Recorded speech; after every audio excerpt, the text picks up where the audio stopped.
Welcome to the art and science of profitable business partnerships. I am your host, your narrator, your facilitator, Shadi Laser, and I am the creator, the founder of the Laser Reputational Currency System, which is your blueprint for leveraging your network, your inner circle, to supercharge your leads, subscribers, and sales for your business or your brand.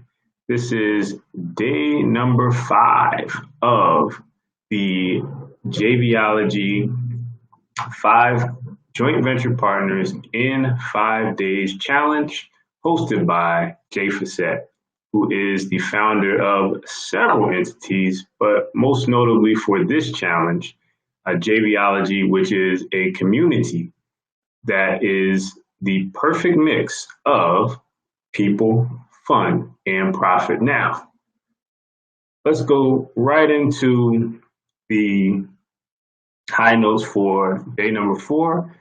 Day 4 was centered on the back end of the JV Top 20 method. And for this broadcast, for those of you who are new to this subject matter, JV is short for joint venture, and which is a form of partnership in business. So day 4 was centered on the back end of the JV Top 20 method, of which that focus was upstream partners. So in yesterday's worksheet, it has your downstream partners, it has your upstream partners. So it was covered yesterday that your upstream partners will be the most difficult for you to acquire and build as you grow your joint venture partnerships, mainly because it involves the handing off of a client.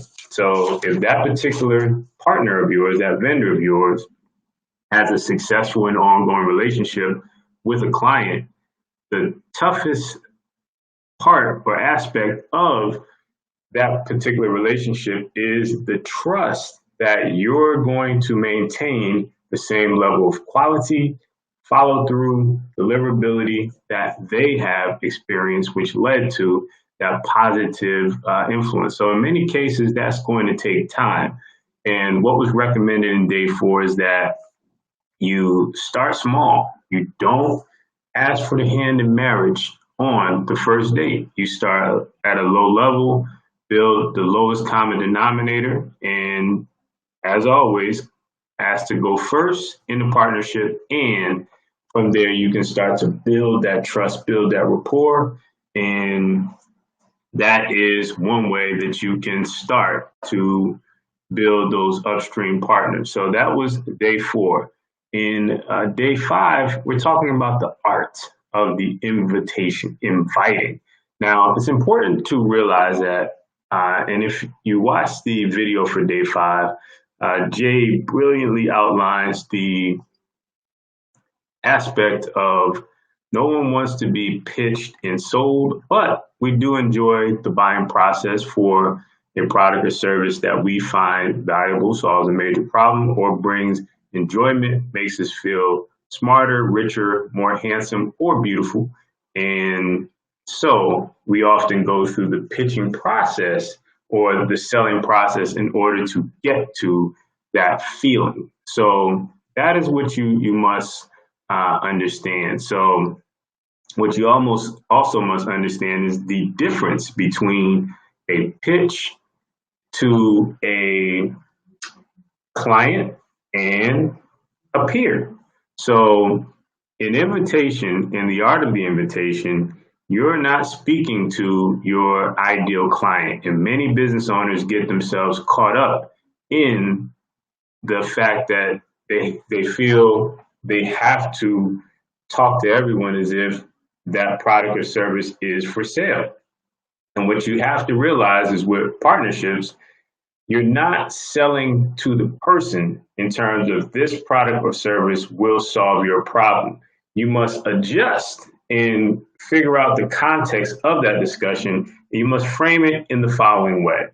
it's not that you're selling the product or service. What you're selling or what you're inviting or what you're offering is how that particular offer is going to build influence or greater sense of well-being within their particular audience, help them become, let's say, more entrenched in their niche, more connected, greater influence, and or greater profit or revenue for their particular business. So it's not the features and benefits, it's focusing on the alignment. This is how this will help what you currently have going on. So in order to do that, you must first do your homework and you must first listen before speaking and ask the questions, and so that you can set the proper context in order for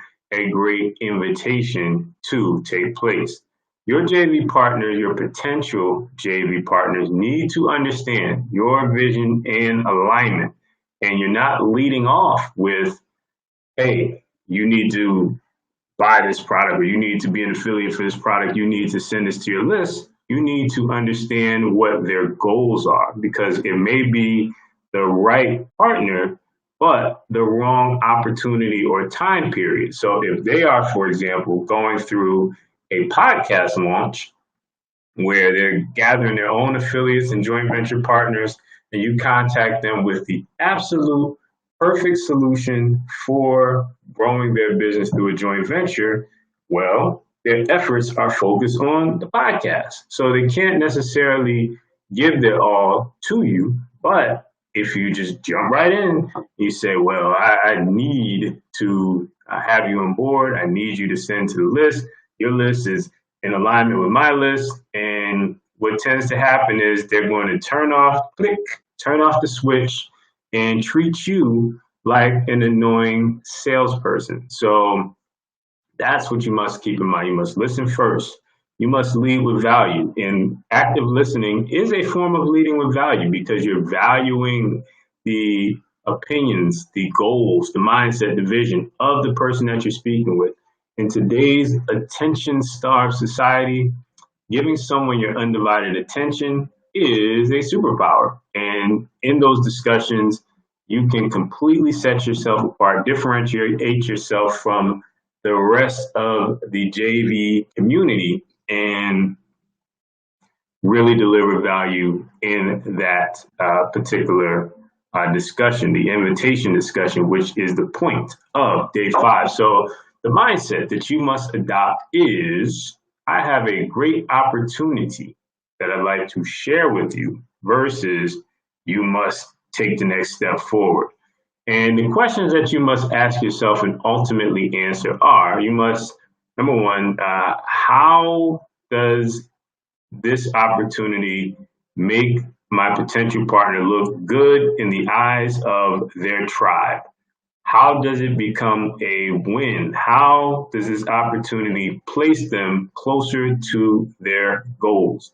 So one point that was hammered home by Jay Facette in the day 5 video is, you never have the conversation or the invitation until someone is interested in taking the step forward.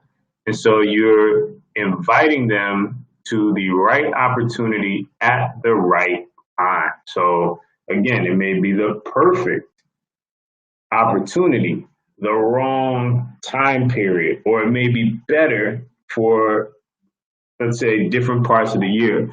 Now, one detail or aspect that I need for you to know is, important people who are higher on the totem pole, closer to the top 20% of your industry or your niche or your business vertical, they despise being pushed into a decision right away. If you give people the space to make the decision, then it allows for them, if what you have to share is valuable and solves a genuine problem within their audience, their clients, then they'll move things ahead and prioritize what you're bringing to the table, because you've given them the space. So as a rule of thumb, This is from my experience in being a partnership dynamo. You give people who are higher up on the totem pole 3 weeks when reaching out to them. For any event that requires their physical presence, you give them 6 to 8 months so that and/or joint venture promotions, because there's a calendar, there's joint venture managers, and these are all aspects that you have to consider.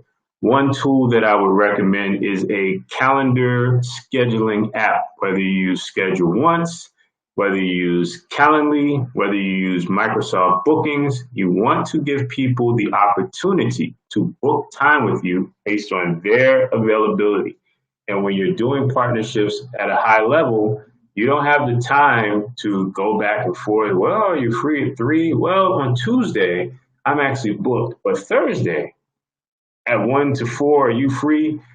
You want to make it as efficient as possible. Think as a sniper. So one shot, and you use everything with that one shot to deliver all the information that's needed, possibly through a one sheet, and give them the opportunity to schedule. And as part of the JVOLOGY challenge, you will have access to a sample one sheet that Jay is sharing within the email. So you must go to bit.ly/JVOLOGY 5-day in order to take advantage of that. So in closing, you must understand that partners are motivated by various aspects of motivators, whether it's influence, positioning, exposure, and money.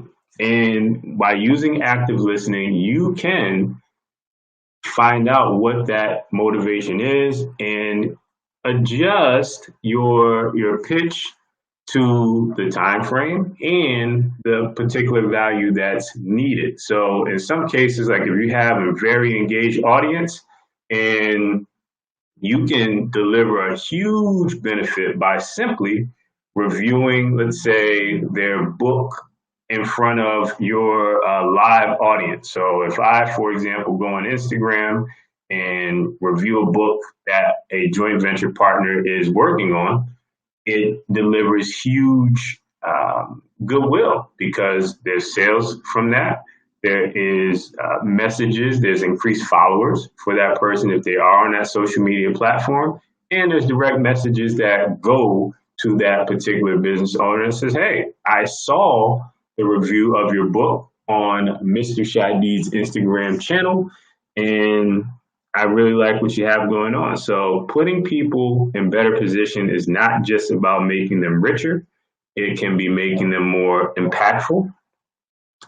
Let's say strategic ways to increase their exposure and their relevance to their given market. So keep these tips in mind. Before we wrap things up, I want to show you the worksheet very quickly. And this is the JV readiness checklist. So here we go. And this is an excellent checklist, let me tell you. So either yes, all the way down to, and I recommend that you put this in writing. So if I am clear who my retail client is and how, I want you to next go and write it out. So who is your retail client and how do you solve their problems? A compelling and highly converting offer. For many of you who are just getting started, that may be a challenge. So think about what you want to sell and document it. This is going to get a lot of people. This is the homework for many people. I've practiced my invitation 100 times. One golden tip that I have for you is to use Facebook Live and broadcast privately so that no one else can see it, but go live so that you can see yourself on the camera and you go in 100 times and you practice that invitation and sharpen your invitation. So this has been day 5, the art of the invitation. And once again, I'm Shadidi Laser. If you have not registered for the challenge, you need to go to bit.ly/JVOLOGY 5-day. And partnerships are the fastest way to grow your business to the 6-7 figures and beyond. And JVOlogy is a proven community that I support that will give you the tools and the community of entrepreneurs to help you accomplish your goals. Take